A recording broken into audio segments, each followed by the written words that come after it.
안녕하십니까. 이것이 신앙 고백이다. 시리즈 7권 중 첫 번째 책입니다. 벨지카 신앙 고백서 18항 네 번째 시간이죠. 18항의 주제가 예수 그리스도의 성육신에 관한 거고요. 18항의 본문의 내용은 283페이지에 있습니다. 그리고 오늘 우리가 공부해야 될 본문은 298페이지입니다. 자, 그러면 먼저 283페이지로 가서 본문을 한번 읽고 그러고 난 다음에 오늘 우리가 공부할 298페이지로 가도록 하겠습니다. 예, 18항에 저희가 왔는데요. 283페이지죠. 자, 제가 한번 읽어보겠습니다. 그러므로 우리가 고백하는 것은 하나님께서 자신의 거룩한 선지자들의 입을 통해 조상들과 맺은 약속은 다른 말로 한다면은 언약은 이렇게 볼 수 있습니다. 태어난 유일하고 영원한 자신의 아들, 보통 우리가 영원한 독생자 이렇게 이제 표현을 하는데 영어에 보면은 only begotten 그래서 이게 독생자라는 말이죠. 근데 이제 그 다음이 eternally 나오니까 그래서 독생자 영원한 아들 이렇게 이제 번역할 수 있는데 저는 이렇게 했습니다. 아들을 세상에 보내셨을 때 여기서 하나님이라고 할 때 아버지라는 개념에 종속되면 안 됩니다. 네, 이거는 삼위 쇠위격 왜 그런가 하면 작정과 예정과 하나님의 섭리에서 하나님의 삼위 하나님이 사이 가시거든요. 그래서 신격의 합의, 선한 기쁨, 의지, 목적에 따라서 우리를 선택하셨다. 이렇게 되어 있으니까 삼위 하나, 예를 들어서 요한복음 3장 10절도 마찬가지죠.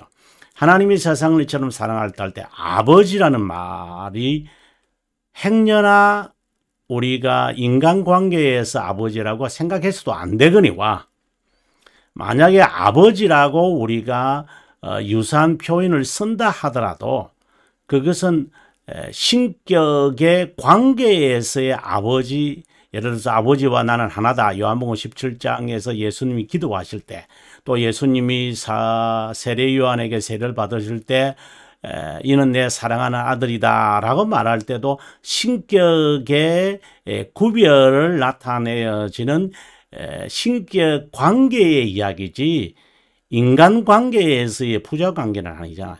이 분명히 우리가 알고 지금 들어가야 됩니다. 만약 여기서 실수하시면 안 됩니다. 만약에 실수하면은 그 사람이 모르는 거니까 모르는 건 배워야죠. 고집 피우면 안 됩니다. 저는 모르면은 우리가 언제든지 배워야 되겠다는 자신이 필요하지. 왜 그런 거에 있어? 바른 것을 지금 이제 이야기하는 겁니다. 그 아들은 이렇게 이야기할 때도 하나님이심을 전제하고 있습니다. 다시 말해 제2위격의 하나님임을 이제 전제하고 신성을 전신 하나님임을 전제하고 이런 표현을 우리가 씁니다. 우리가 그 니케아 신조에 보면은 아버지는 아들이 아니시고 아들은 아버지가 아니며 성령은 아버지와 아들이 아니다. 그래서 이것은 성령 하나님이 신성이고 아버지 다시 말해서 제2위격과 제1위격과 제3위격이 동일 본질이시다.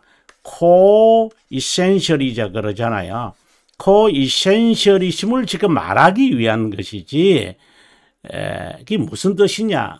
그래서 이 코이터널 영원히 공존하잖아요. 그러니까 동일 본질이거든요. 동일 본질,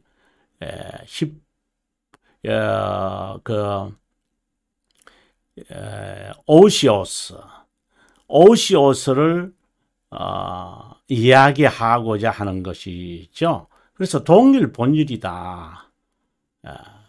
우리가 이것은 잊어서는 안 되는 것 같아요.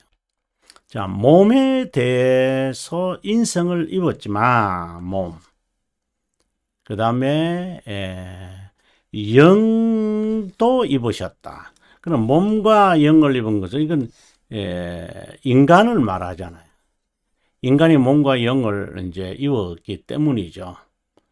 그래서 영만 아니라 몸도 파멸되었다. 이렇게 말할 때 영만 아니라 몸도 파멸되었다 할 때 하나님의 진노를 받아 진노로 우리에게 저주가 임했을 때에 우리가 육적 그러니까 몸 여기서 그 다음 육적 죽음과 그 다음에 영적 죽음도 우리가 당했어요.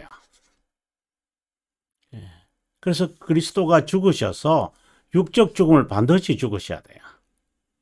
근데 육적 죽음이라고 하는 말이 이제 여기서 설명할게요. 여기서 이것을 이쪽으로 와서 육적 죽음이라는 것은 영과 육의 단절이잖아요. 분리잖아요. 그럼 영적 죽음은요. 우리의 영과 하나님과의 단절이잖아요. 그러니까 교제의 단절이에요. 그래서 그리스도가 죽으실 때 영만 아니라 몸도라고 하는 영적 단절과 영육의 단절, 단절이라기보다는 분리라는 이 단어로 보통 우리가 많이 쓰는데 떠나버렸다, 영이 떠나버렸다 이렇게 말을 하는 것은 그 분리됐다는 말이잖아요. 이제 그것을 다 구원하시기 위해 저주를 담당하시려고 저주를 왜 담당하셔야 되는데요? 하나님의 진노를 appease하기 때문에 to appease 왜 달래셔야만 하니까 누그러뜨리셔야만 하니까 이게 이제 우리의 표현이죠. 그리스도의 구속의 사역에 대한 우리의 표현이지 이 단어에 이게 몰입하면 안 되죠. 그래서 희생제물이라는 게 나오는 거예요. 달래기 위해서. 그래서 고대 사회에서 우리가 성경에서도 속죄 제물을 드린다, 달랜다는 그런 개념이 있잖아요. 그래야 우리가 이해하기가 쉬우니까 그런 거죠. 자, 그러면 그 다음 페이지로 넘어가도록 하겠습니다. 둘을 취하여만 했다. 3번. 그러므로 그 다음부터 참 중요한 내용이 나온다고 했습니다. 우리가 고백하는 것은 그리스도께서 어린아이의 육체와 피를 지녔다는 것이고 그 다음에 이 3번의 이 내용 이때부터는 아주 중요하다고 했습니다. 계속해서 이런 단어들 그렇죠? 아브라메시 이런 말들이 아주 중요하니까 제가 지금 아마 안 읽어도 다음 시간에 우리가 공부할 거기 때문에 자 그러면 우리가 본문으로 우리가 가서 공부하도록 하겠습니다. 298페이지입니다. 여러분 298페이지 기억하시고요. 자, 읽어보겠습니다. 중보자의 인간됨에 관한 5번째 고백으로 몸과 영의 파멸에 방금 이제 영도 몸도 죽었다. 이제 이 말을 이제 영도 몸도 죽었다. 분리를 말한다는 말입니다. 중보자는 신성과 인성을 함께 지닌 분이다. 타락으로 인간의 영과 몸은 파멸되었다. 다른 말로 한다면은 분리되었다. 어디서 분리되느냐? 방금 이야기했죠. 몸은 영과 분리되어서 죽게 되어지고 영은 하나님과의 교제에서 단절되어졌다. 교제의 단절이다. 이것은 영과 육의 죽음을 의미한다. 전자는 단절, 후자는 이단절이다. 그 말을 제가 이어서 하고 있습니다. 전자의 파멸은 육체적 고통을 말하고 후제는 뭘 말하느냐? 쉽게 말해서 부패성을 지니게 되어져서 이런 일들이 계속 것이 일어난다. 아, 그래서 멸망을 받는구나. 이런 결론을 우리가 쉽게 내릴 수 있게끔 되어지겠죠. 그러나 그것은 우리 입장에서 모르는 이야기니까. 이 세상에서 인간은 온갖 더러운 것을 경험하면서 살아간다. 그래서 이타주의가 되어질까요? 아니죠. 살아남아야죠. 이 안에서요. 전자는 육의 죽음 또는 처벌이고 후자는 영의 죽음 또는 처벌이다. 왜 이 말을 제가 이렇게 대하느냐면은 죽음이라는 단어는 하나님의 진노와 관련이 있고 처벌이라는 단어는 여러분 하나님의 무엇과 관련이 있을까요? 두 자입니다. 생각할 시간을 2초 드리겠습니다. 예, 정의. 예, 이렇게 나오셨다면 여러분 저보다 나으십니다. 그리고 전자는 일시적인 정의로운 심판이고 계속해서 후자는 일시적인 정의의 심판이고 후자는 영원한 정의로운 심판이다. 전자는 일시적인 비참이고 후자는다. 이 모든 것을 친히 담당한 중보자의 대제사장의 임무다. 이 모든 것은 왜? 저주를 받으신 것이기 때문입니다. 그리스도의 삼중직 중 대제사장직을 부인하는 16세기 소치니파. 소시니에 보통 이제 소치니파를 소시니안 이렇게 이야기를 하잖아요.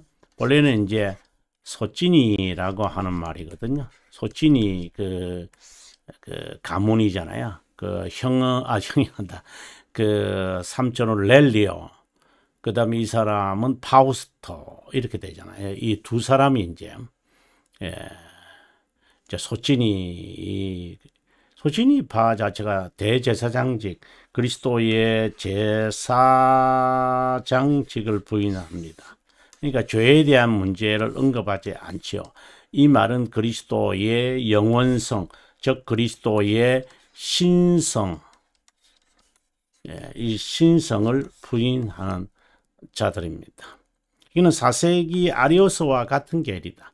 현대 자유신학은 소진이다. 이는 분명한 겁니다.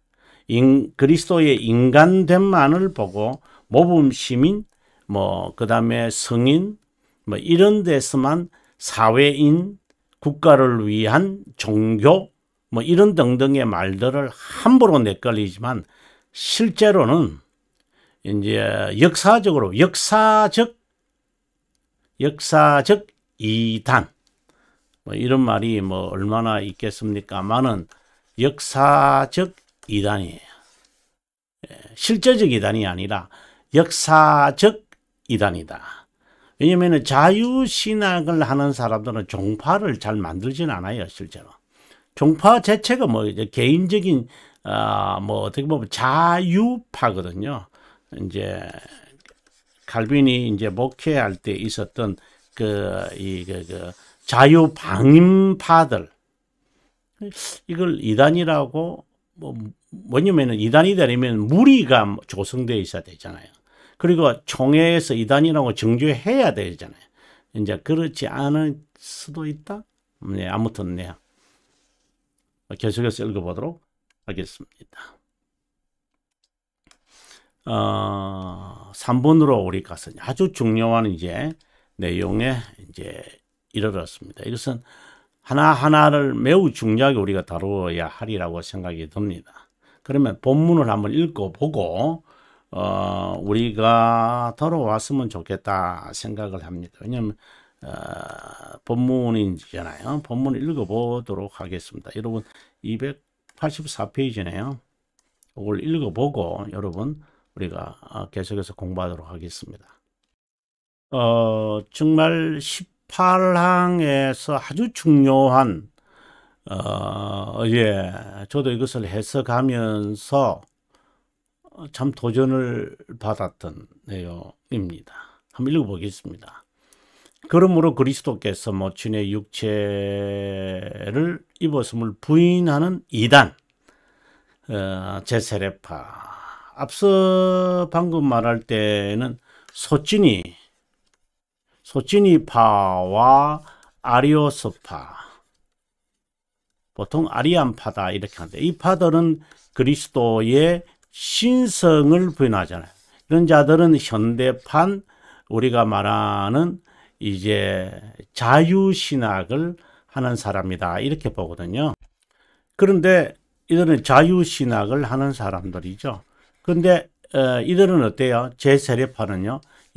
바로 인성을, 다시 말해서 그리스도께서 모친의 육체를 입었음을 부인하는 자다. 그렇다면 제 세례파는 한편으로는 신비주의자다 이렇게 말할 수도 있죠. 자, 그러면 우리가 고백하는 것은 그리스도께서 어린아이의 육체와 피를 지녔다는 것이다. 이렇게 지금 이야기를 합니다. 어린아이에 태어나는 거니까요. 자연스럽겠죠? 그 다음에 계속해서 읽어봅니다. 그분은 육신으로는, 그러니까 인성이라는 이제 측면을 지금 말하려고 하는 것이죠. 육신에 따라서, 이것도 인성에 관한 거죠. 다윗의 자손이다, 다윗의 씨가 된 것이고, 동정녀의 태의 결실적 여인에게서 태어난 다윗의 줄기라고 한다. 줄기, 씨, 자손, 이제 이런 단어를 씁니다. 그 다음에 이새의 뿌리에서 나온 어린 싹이라고 하고, 그 다음에 이새의 뿌리라는 말이 나왔습니다. 그 다음에는요, 유다의 족속에게서 나왔다. 상당히 지금 여러분들도 얼마나 저를 따라오시는지 저는 잘 모르겠지만, 지금 상당히 지금 계속해서 여러분 이 이름들이 등장하니까 여러분들이 이걸 어떻게 해석을 해야 되나 이런 생각이 아마 드실 거예요. 다시 한번 볼까요, 여러분? 다윗의 자손, 다윗의 씨, 여인의 태, 다윗의 줄기, 이새의 뿌리, 다윗의 족속, 유대인의 자손, 아브라함의 씨, 이제 이런 계속적인 이런 말들이 나오잖아요. 이걸 하나하나 우리가 지금 주제는 뭐냐면은 마리아에게서 태어난 것을 부인하는 제 세례파에 반대하여 육신으로는 육신에 따라 이제 이 말에, 그리고 육체와 피를 입으신 예수 그리스도, 우리가 이것에 대해서 이제 생각을 하고 우리가 오늘 본문으로 한번 돌아오도록 하겠습니다. 자, 본문으로 돌아왔습니다. 서론에서 언급했듯이 그리스도의 신성과 인성에 대한 성경적 용어, 그분의 두 본성과 각각 어떤 연관을 맺고, 사역과 어떤 연관을 맺고, 신분과 어떤 연관을 맺고 있는지 살펴야 한다. 두 본성을 지니신 중보자와 관련된 주요 성경 용어는 다윗의 자손 씨, 방금 우리가 봤던 이런 것이다. 각각 중보자의 두 본성과 관련되어 있다. 다윗이라는 인물, 자, 이제 잘 들으셔야 됩니다. 다윗이라는 인물이 이중적 의미를 지니고 있다. 자, 여기서 잠깐 여러분 좀 쉬시고 포즈를 하셔야 돼요. 또 숨을 가다듬고, 성경을 보는 관점을, 다시 말해 구약 성경을 보는 관점은 두 가지다 라고 칼빈이 말을 해요. 칼빈 기독교 강요에서 이제 그 말씀을 하거든요.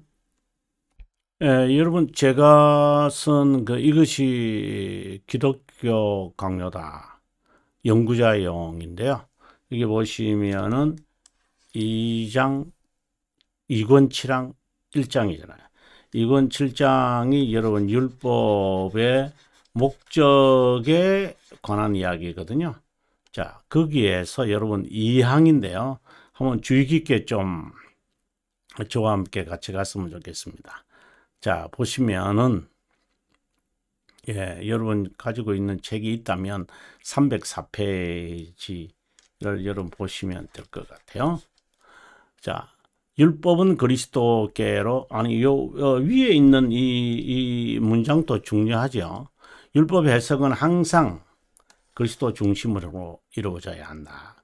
아주 핵심적인 거고요. 그리고 참고로 밑에 보시면은 그리스도 중심이어야 한다는 이 의미가 뭐냐를 제가 소상히 밝히고 있어요. 여러분께서 꼭 한번 이 부분을 읽으셔서 304페이지니까 여러분 참고됐으면 좋겠습니다. 그럼 다시 돌아와서 이 부분을 읽어보겠습니다. 좀 중요한 내용이니까 여러분에게 소개해 드립니다.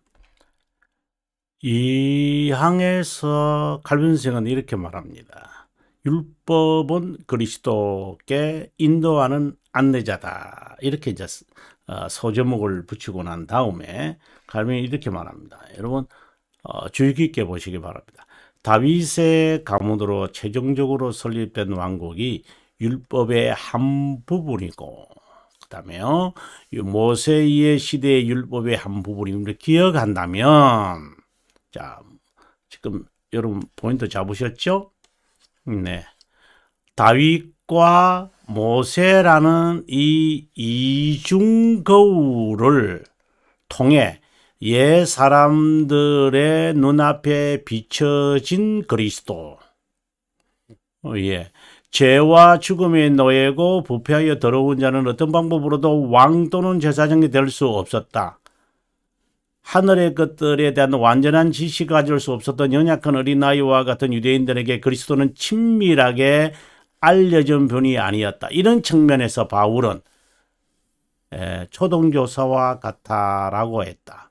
그래서 우리가 하나님과 화목하기 위해 날마다 새로운 희생제물을 가져야만 했다. 이런 측면에서 모든 선지자는 모든 죄가 단번에 또는 유일한 희생제물이다. 이런 표현을 쓰게 되어집니다. 여러분 여기서 중요한 것이 있었다 그랬죠. 다윗의 가문, 모세의 시대의 한 부분을 기억한다면 제대로 성경을 해석하는 겁니다. 자, 지금 우리는 다윗의 여러 이름을 통하여 그리스도의 인성에 관한 이야기를 지금 하게 될 겁니다. 그 해석의 문 안으로 제 책과 함께 들어가기를 바랍니다. 우리 본문으로 돌아왔습니다. 두 본성을 지닌 중보자와 관련된 주요한 성경의 용어는 다윗의 자손, 다윗의 시, 다윗의 줄기, 각각 중보자의 두 본성과 연관을 맺고 있다. 다윗이라는 인물은 이중적 의미를 지니고 있다. 구약 성경은 모세와 다윗이라는 이중 거울로 봐야만 한다고 했고, 또다시 다윗을 바라볼 때는 이중적 의미가 있음을 알아야 한다. 그렇죠? 여러분, 율법을 볼 때 두 거울이 있다고 그랬어요. 하나는 다윗이고 하나는 모이지자예요. 그 다음에 또다시 다윗을 우리가 통하여 보게 될 때에 또다시 인간 측면으로 봐야 하고, 그 다음에 하나님 측면으로 봐야 한 부분이 있다. 이것을 통하여 우리는 중보자의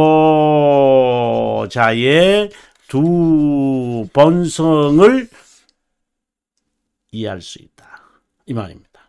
근데 우리가 그리스도에 대해서 이렇게 자세하게 알아야 하는 이유는 우리의 구원에 대해서 자세하게 알 수 있는 길은 그리스도밖에 없기 때문이다. 이 전제를 지금 하고 지금 들어가야 됩니다. 네.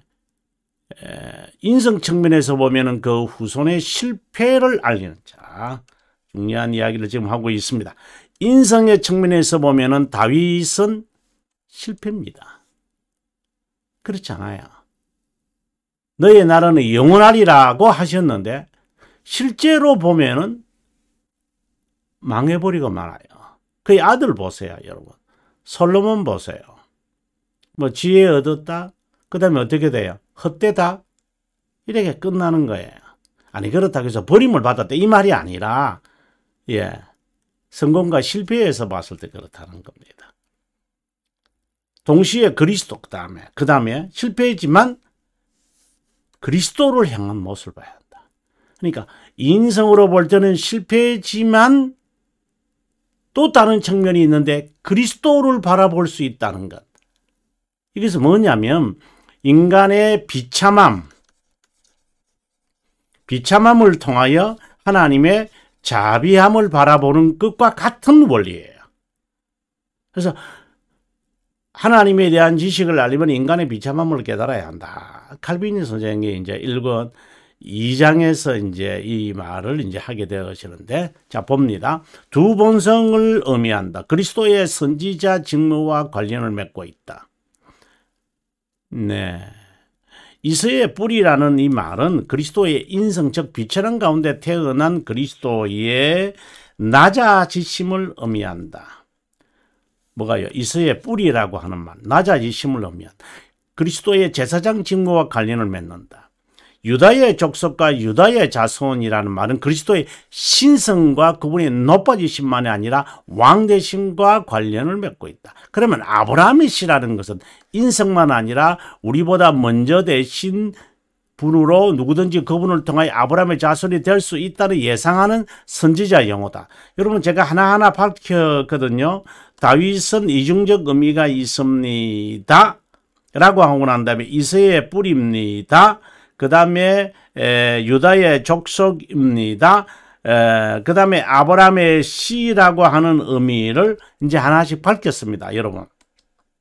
그래서 우리 이중적 의미가 있다라는 것을 기억을 하고요. 그 다음에 이제 구체적으로 좀 더 들어가겠습니다. 중보자가 실제로 인간이라는 구체적 고백 4개로 오라 하신 주님의 인성에 관한 고백이다. 예, 가로 3에 대한 거죠. 이 고백은 이단 제세례파에 대한 것으로 중보자는 동정녀 마리아의 육체적 본질을 갖고 태어났지만 성령의 권능으로 잉태되었기에 새 창조에 관한 것이다. 한편으로는 비천한 출생, 다른 한편으로는 죄의 오염이 없는 출생. 이중성이죠. 한편으로 보면 그리스도의 출생을 고백해서는 절대 안 된다. 일반 출생법에 따른 남편 요셉과는 상관없는 성령에 의한 잉태이기에 원죄와는 무관하다. 동시에 마리아의 몸에서 실제로 인간으로 잉태되어 자라서 태어났기에 그녀의 육체적 본질을 지녔다. 이것은 그녀의 영의 기능을 말하는 것이 아니라 육체의 기능을 지금 이야기하고자 하는 것이다. 자, 이제 다윗의 씨에 대한 이야기합니다. 중보자는 다윗의 씨 또는 다윗의 자손이라고 말한다. 먼저 이 표현은 하나님께 맹세하며 다윗과 맺은 언약, 이것을 기억시킨다. 자, 언약의 내용을 한번 봅시다. 두 가지인데, 다윗의 후손이 왕위를 영속하고 하나님의 언약과 교훈을 준수하는 것이지만 설득에도 그의 후손은 실패하고 말았다. 내 조상 다윗이 행한 대로 하지 않았다. 행하지 않았다. 악을 행하였다. 그과는 달리 이제 이런 이야기를 주로 하잖아. 이것은 그리스도에게 전가되어 그분이 이 조건을 성취한다는 의미를 담고 있다. 저희들의 용서와 전가된 의를 전제하고 살피는 것이 좋다. 다윗에게 맹세하신 언약은 그 후손에게 파괴되었지만, 자, 여러분, 파괴되었다고 말합니다. 실제로 우리가 육신적으로 바라볼 때는 파괴되었습니다. 불순종했기 때문에. 마치 행위 언약의 이야기를 지금 암시하는 겁니다. 근데 그리스도로 성취되어진다는 것. 그 실패인데 그리스도가 죽으심으로 부활해야 된다는 것을 너희가 알지 못하느냐? 너희가 율법과 선지자를 읽지 아니했느냐? 죽은 후에 부활한다는 것을 구약 성경에서 모세와 선지자들, 구약 성경을 전체로 총칭하는 말이잖아요. 그럼 뭐라고 말하더냐? 또 다른 말로 한다면은, 현대적 용어로 한다면, 역설적이라고 말하지 않더냐? 여러분, 여기에 비밀이, 두 본성의 비밀이 여기 있습니다. 그가 죽으시고 부활하신다는 것, 왜 죽는 것에만 관심이 있느냐? 부활하시는 것에는 관심이 없느냐? 부활에만 관심이 있으면 안 되죠. 죽음을 거쳐 부활하셔야 되니까. 중보자는 약속의 조건을 완전히 성취함으로 아버지를 기쁘게 했다. 다시 말하면 하나님의 정의를 완전히 만족시켰다는 것이다. 하나님은 자신의 영적 시야 자녀 선택된 자를 그분에게 주었다. 물론 이 놀라운 사역은 영혼에서 작정되었고 시간에서 하나씩 이루어진다. 수완이 자서 내 조상과 함께 누울 때 내가 내 몸에서 날 내 뒤에 세워 그날을 경고할. 누구를 말하는가요? 바로 예수 그리스도. 중보자 그리스도를 말하는 거죠. 이중적 의미를 담고 있습니다. 특히 다윗의 시라고 봅시다. 다윗의 시는 중보자를 의미한다. 이 시는 여럿을 의미하지만 않고 여럿을 의미하지 않고 단 한 사람, 바로 그리스도를 의미한다. 이런 의미에서 우리는 육신을 따라 다윗의 혈통 씨앗이라고 고백한다. 이 시는 죄를 제외하고 만사에서 선택된 자들처럼 되신 분임을 의미한다. 육신에 따라 다윗의 혈통. 하나님이신 중보자 그리스도는 인성을 입으시면서 하나님의 아들이어야 한다. 이것은 메시아의 조건이다. 중보자를 말하죠. 하나님이시면서 인성을 입으셔야, 인간이 되셔야만 한다는 것이 중보자의 조건이다. 그런 의미에서 다윗의 혈통을 따라서 이렇게 말합니다. 하나님은 다윗을 통하여 중보자를 맹세하셨다. 그 중보자는 언덕보기에 솔로몬과 같은 세속 왕들로 여겨지겠지만 아니라고 해서 다윗의 후손까지도 아니라는 것은 아니다. 인간이 되면서 그 약속도 문자적으로 성취되고 영적으로 성취되어야 한다. 예수님은 자신을 인간으로만 보는 바리새파와 서기관들에게 물었다. 다윗이 그리스도를 주라. 누구를 말하는 거냐? 그들은 알고 있는 거예요. 이중적 의미가 있다는 사실을. 그들도 메시아가 다윗의 자손이어야 함을 인정하지만 왜 그가 자신의 자손을 향하여 주님이라고 불렀는지는 모른다. 이것은 그리스도의 신성을 의미했기 때문에 그들이 더 이상 대답을 하지 못했다. 예수님은 종려주간 목요일 하루 동안 있었던 논쟁을 통해 자신이 하나님이심을 를 우리에게 말씀했다. 다윗의 시란 시간이 많이 갈 것 같고 계속해서 유다의 족속, 유다의 자손, 이새의 줄기 이렇게 나뉘니까 여러분 여기서 우리가 오늘 쉬도록 하고요. 302페이지네요. 여러분 302페이지 여기서 302페이지에서 다음 시간에 뵙도록 하겠습니다. 참 긴 시간인데요. 여러분에게 정말 이 중보자의 두 본성이 선지자들에게 율법에서 선언되어졌는데 어떻게 표현을 하느냐? 다윗의 자손이라고 하더라. 다윗의 씨라고 하더라. 다윗의 혈통이라고 하더라. 그리고 이새의 뿌리라고 하더라. 이 도대체 이런 표현들이 뭐냐? 이중적 의미가 있다. 한편으로는 인간이라는 것을 의미하고 근데 실패하더라. 근데 동시에 하나님이심을 증명했다. 그래서 다윗이 다윗이 후손을 가르쳐 주라고 했다. 이 말은 다윗 자신도 자신이 예수 그리스도를 앞으로 오실 메시아를 향하여 주라고 불렀다. 그렇다면 다윗이라는 그 렌즈를 거울을 통해서 두 가지를 볼 수 있어야 한다. 다윗을 통하여 비춰주시는 그리스도의 모습, 하나님의 우리에게 설명하는 거고, 다윗이라는 사람의 인간성에 있어서 훌륭하지만 실패도 하고 자줄도 하고 살인도 하고 음모도 꾸미고 끝내 자녀들에게 실패하는 모습을 바라보면서 죽는 아쉬움. 이것은 인간의 연약함과 그리고 그리스도를 바라보게끔 하시는 하나님에 대한 지식과 실패하게 되어지는 인간에 대한 지식을, 두 지식을 우리들에게 말하고자 하는 칼빈이 강조했던 것처럼 바로 이것이다. 계속해서 이 이야기는 다음 시간에 또 이 열기를 가지고 또 설명하도록 하겠습니다. 긴 시간 동안 시청해 주셔서 감사하고요. 복습, 섭 부탁드립니다. 평안한 시간 보내시기 바랍니다.